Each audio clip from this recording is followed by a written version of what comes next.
Assalamualaikum warahmatullahi wabarakatuh.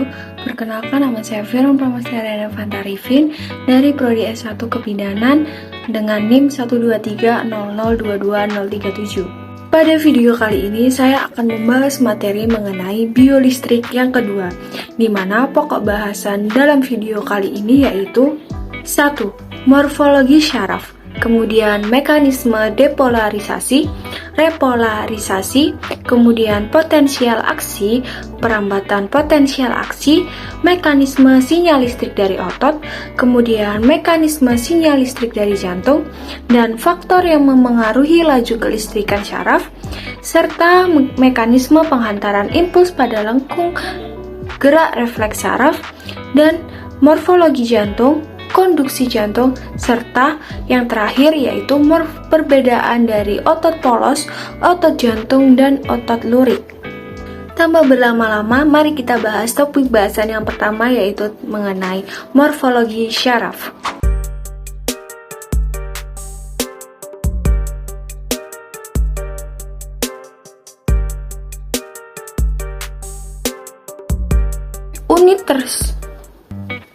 Pada sistem saraf terdapat yang namanya neuron.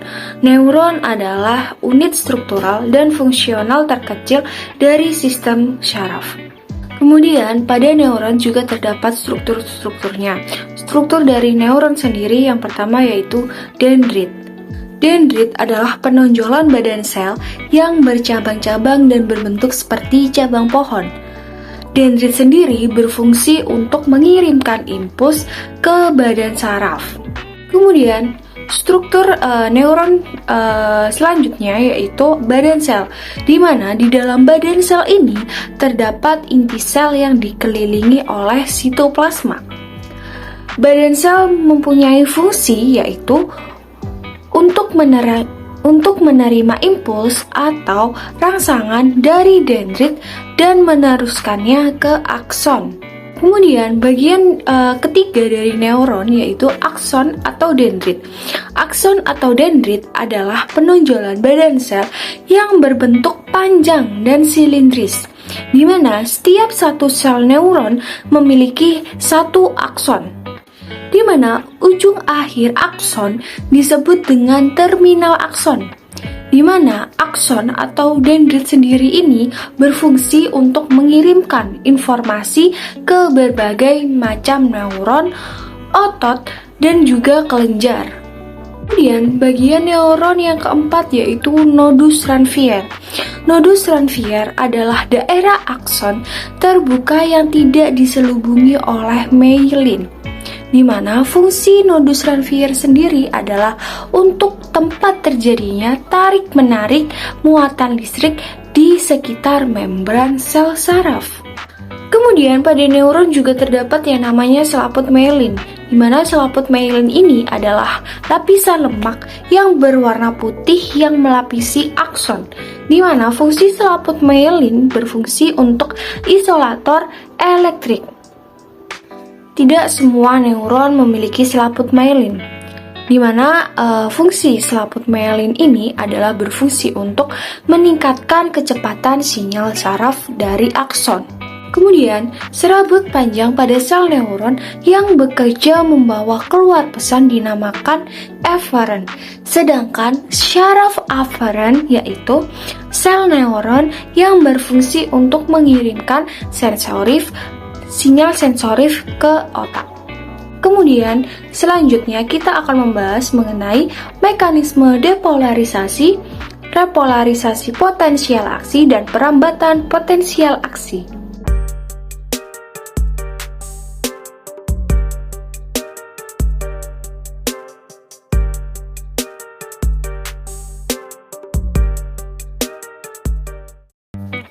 Mekanisme dari depolarisasi sendiri yaitu bila sel yang istirahat diberi rangsangan dengan level yang cukup, maka sel tersebut akan berubah ke keadaan aktif.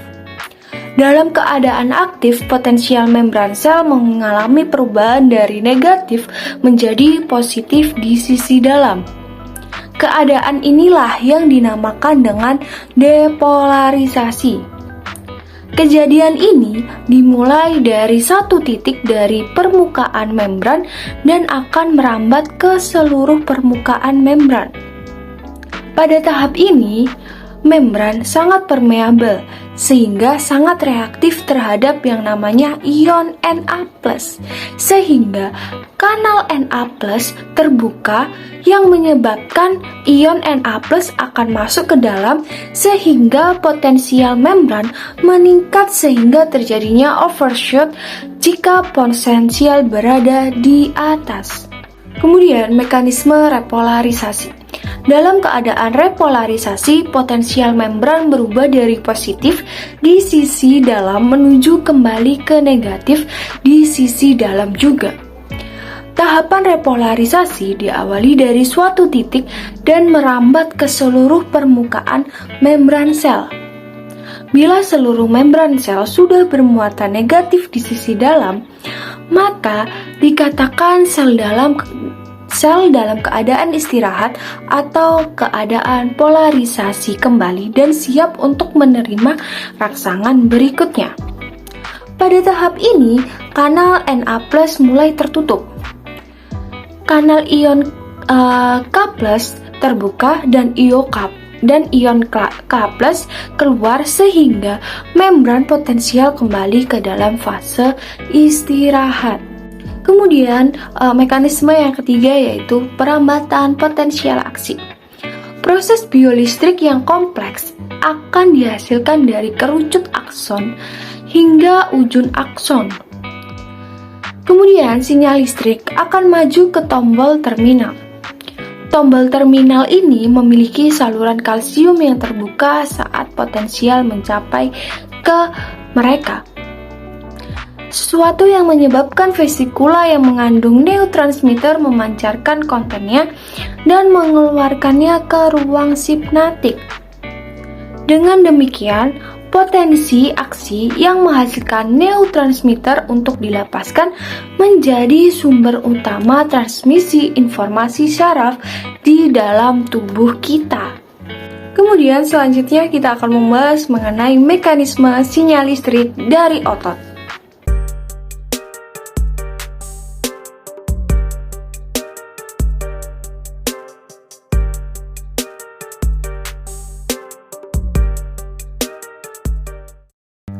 Pertama-tama, sinyal listrik akan masuk ke dalam sel saraf yang menyebabkan sel saraf mengeluarkan sinyal kimia atau neurotransmitter di celah sinapsis antara sel saraf dan juga sel otot. Kemudian sinyal kimia memasuki sel otot-otot dan kemudian berikatan langsung dengan protein reseptor yang ada di membran plasma sel otot atau sarkolema, sehingga menimbulkan potensial aksi pada sel otot. Setelah itu, potensial aksi yang terjadi akan menyebar ke seluruh bagian sel otot dan masuk ke sel melalui tubul. Setelah itu, potensial aksi akan membuka gerbang bagi tempat penyimpanan kalsium atau sarkoplasmic reticulum. Kemudian, ion Ca2+ bergerak ke sitoplasma otot atau sarkoplasma, di mana tempat itu adalah tempat aktin dan miosin berada. Kemudian, ion kalsium berikatan pada molekul troponin tropomiosin yang terletak di daerah lekukan filamen aktin. Biasanya molekul tropomiosin ini melilit aktin, di mana miosin ini dapat membentuk. Kemudian saat berikatan dengan ion kalsium, troponin mengubah bentuk dan menggeser tropomiosin keluar dari lekukan aktin, yang menyebabkan memperlihatkan ikatan aktin miosin. Setelah itu, proses yang terakhir yaitu miosin berinteraksi dengan aktin melalui putaran dan kemudian otot berkontraksi menghasilkan suatu tenaga. Setelah itu, setelah potensial aksi lewat gerbang Ca2+ menutup kembali, kemudian Ca2+ ini yang ada di retikulum sarkoplasma dilepaskan dari sarkoplasma. Saat itu juga troponin kehilangan konsentrasi Ca2+. Troponin kembali ke posisi semula dan tropomiosin kembali melilit ikatan aktin miosin di filamen aktin. Karena tidak terbentuknya site di mana terjadi ikatan aktin dan miosin, maka terjadi adanya cross bridge yang terbentuk dari otot yang kembali rileks setelah melakukan suatu gerakan. Kemudian setelah itu kita akan membahas mengenai mekanisme sinyal listrik dari jantung.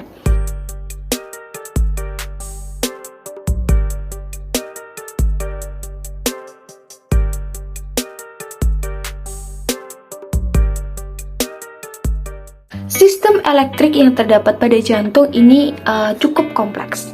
Tetapi, secara sederhana yang perlu diketahui adalah bahwa di jantung sendiri terdapat yang namanya sel-sel khusus yang menghasilkan impuls-impuls listrik dan kemudian menghantarkannya ke seluruh otot jantung. Sehingga otot-otot jantung berkontraksi memompa darah. Di mana mekanisme sinyal listrik dari jantung secara berurutan yaitu yang pertama, nodus SA menghasilkan impuls listrik yang menyebabkan rongga atas jantung berkontraksi. Kemudian dilanjutkan dengan nodus AV yang mengirimkan impuls listrik ke bagian ventrikel jantung. Kemudian dari proses tersebut menyebabkan bagian ventrikel jantung berkontraksi dan memompa darah. Kemudian hal ini kembali berulang mulai dari nodus SA kembali, satu siklus nodus SA dan nodus AV ini menghasilkan satu kali detak jantung. Jika ada gangguan fungsi pada salah satu proses tadi yang sudah saya sebutkan, maka dapat menimbulkan juga gangguan jantung dalam memompa dan juga berkontraksi dalam keteraturan jantung itu. Kemudian, topik bahasan berikutnya yaitu faktor yang memengaruhi laju kelistrikan pada syaraf.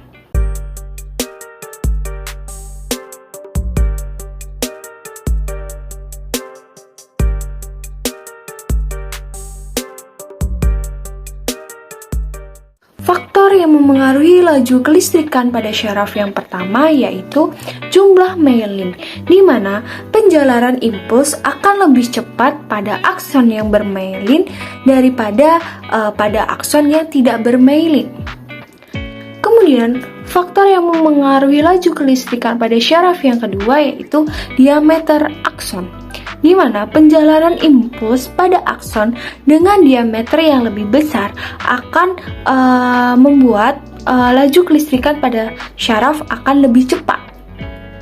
Kemudian, faktor yang memengaruhi laju kelistrikan pada syaraf yang terakhir yaitu temperatur pada akson, di mana penjalaran impuls akan lebih cepat jika akson ini berada pada suhu panas, sedangkan penjalaran impuls pada syaraf akan lebih lambat jika aksonnya memiliki suhu dingin. Kemudian topik selanjutnya yaitu mekanisme penghantaran impuls pada lengkung gerak refleks.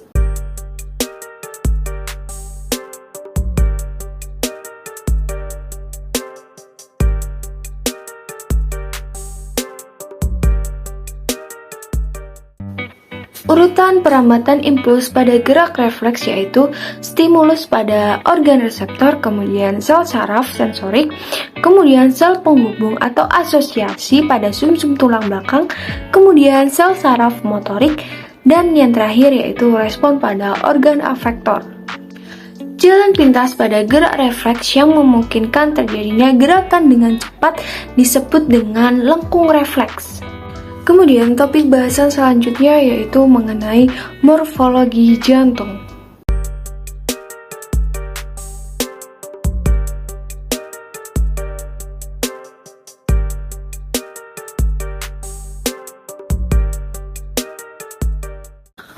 Pada jantung manusia memiliki bagian-bagian dan fungsi yang berbeda, di mana yang pertama yaitu terdapat yang namanya atrium kanan, di mana atrium kanan ini berfungsi untuk sebagai penampungan jumlah darah yang tergolong rendah, oksigen yang pada jantung manusia memiliki bagian-bagian dan fungsinya yang berbeda, seperti pada atrium kanan, di mana atrium kanan ini berfungsi untuk menampung jumlah darah yang rendah, yang mengandung rendah oksigen. Kemudian atrium sinistra, di mana atrium sinistra ini berfungsi untuk menerima darah yang kaya akan oksigen dari paru-paru melalui vena pulmonalis. Kemudian terdapat yang namanya ventrikel kanan atau ventrikel dextra, di mana ventrikel dextra berfungsi untuk memompa darah dengan tekanan rendah dari jantung ke paru-paru. Sedangkan untuk ventrikel kiri atau ventrikel sinistra berfungsi untuk memompa oksigen darah ke tubuh melalui aorta. Kemudian di jantung juga terdapat yang namanya aorta, di mana fungsi aorta adalah untuk membawa darah yang kaya oksigen kepada dan mengalirkannya ke seluruh tubuh melalui peredaran darah sistematik. Kemudian di jantung juga terdapat yang namanya vena cava superior, di mana vena cava superior ini berfungsi untuk membawa kembali aliran darah yang mengandung karbon dioksida yang berasal dari seluruh tubuh di bagian atas menuju ke jantung. Kemudian juga terdapat yang namanya arteri pulmonalis, di mana arteri pulmonalis adalah struktur yang sangat penting pada jantung yang bertanggung jawab untuk membawa darah dari jantung ke paru-paru. Setelah itu, dari arteri pulmonalis ada juga vena pulmonalis, di mana vena pulmonalis ini adalah pembuluh darah vena yang membawa darah yang kaya akan oksigen dari paru-paru menuju ke atrium sinistra jantung. Kemudian di jantung juga terdapat berbagai macam katup, di mana katup yang pertama katup pulmonal. Katup pulmonal ini berfungsi untuk memompa darah dari seramik kanan menuju ke arteri pulmonalis. Sedangkan katup trikuspidalis berfungsi untuk memisahkan atrium kanan dengan ventrikel kanan untuk membantu mengalirkan darah yang kaya akan karbon dioksida dari atrium kanan menuju ke ventrikel kanan. Kemudian topik selanjutnya adalah konduksi jantung.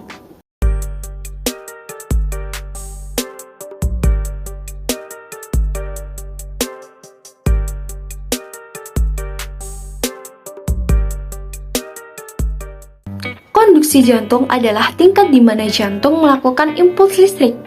Impuls ini menyebabkan jantung berkontraksi dan kemudian rileks. Siklus konstan kontraksi otot jantung yang diikuti dengan relaksasi menyebabkan darah dipompa ke seluruh tubuh. Konduksi jantung dapat dipengaruhi oleh berbagai faktor, termasuk suhu, hormon pada sistem endokrin memengaruhi konduksi jantung. Konduksi jantung ini memiliki tahapan. Tahapan yang pertama yaitu sinoatrial atau SA, juga disebut dengan alat pacu jantung, menghasilkan impuls saraf yang melakukan perjalanan di seluruh dinding jantung. Hal ini menyebabkan kedua atrium pada jantung berkontraksi. SA atau sinoatrial terletak di dinding bagian atas atrium kanan, di mana hal ini terdiri dari jaringan nodal yang memiliki karakteristik dari kedua otot dan jaringan syaraf. Kemudian tahapan kedua dari konduksi jantung yaitu AV atau atrioventricular node terletak di sisi kanan dan dari partisi yang memisahkan atrium di dekat bagian bawah atrium kanan. Ketika impuls dari nodus SA mencapai nodus AV, mereka tertunda selama sekitar 1/10 detik. Penundaan ini memungkinkan atrium berkontraksi dan mengosongkan isinya terlebih dahulu. Dan tahapan konduksi jantung yang ketiga yaitu impuls tadi kemudian diturunkan oleh bundel atrioventrikel.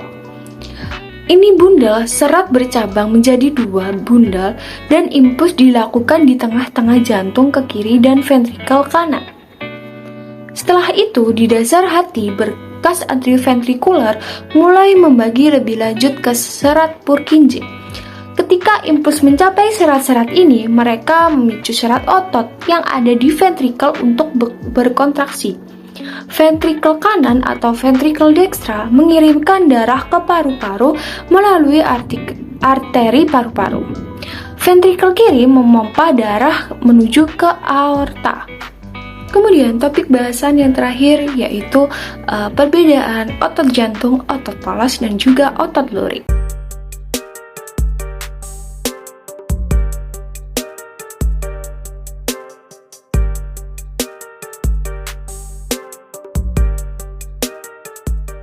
Di mana perbedaan otot jantung, otot polos, dan otot lurik ini dibedakan menurut satu, letaknya, bentuk selnya, kemudian kontrol sarafnya, dan reaksi dari masing-masing otot dan juga sifat kerjanya.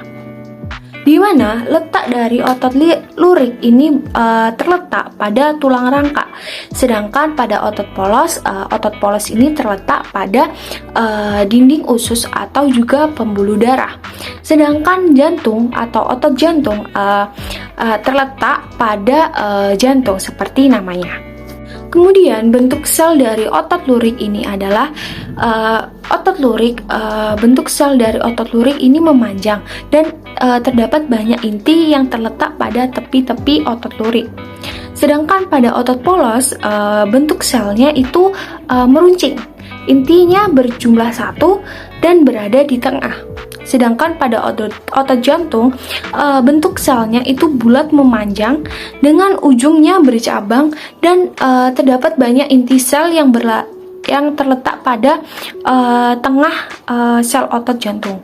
Kemudian, kontrol saraf dari otot lurik sendiri ialah otot lurik ini bekerja secara sadar, di mana kontraksi otot lurik ini dikontrol oleh sistem syaraf sadar.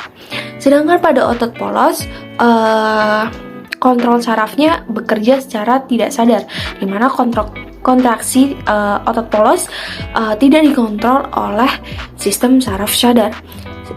Sedangkan pada jantung, pada otot jantung, kontrol sarafnya tidak sadar atau bekerja dalam keadaan yang tidak sadar. Reaksi pada otot lurik cepat, sedangkan pada otot polos lambat, dan otot jantung juga sama seperti otot polos, yaitu reaksinya lambat. Kemudian otot lurik ini mempunyai sifat yang cepat lelah, sedangkan pada otot polos bekerja tidak cepat lelah. Sedangkan pada otot jantung juga sama seperti otot polos, yaitu kerjanya tidak cepat lelah, gitu, sama seperti otot polos. Jadi otot polos dan otot jantung sama, tidak cepat lelah. Sekian video dari saya, semoga bermanfaat. Kurang lebihnya mohon maaf. Wassalamualaikum warahmatullahi wabarakatuh.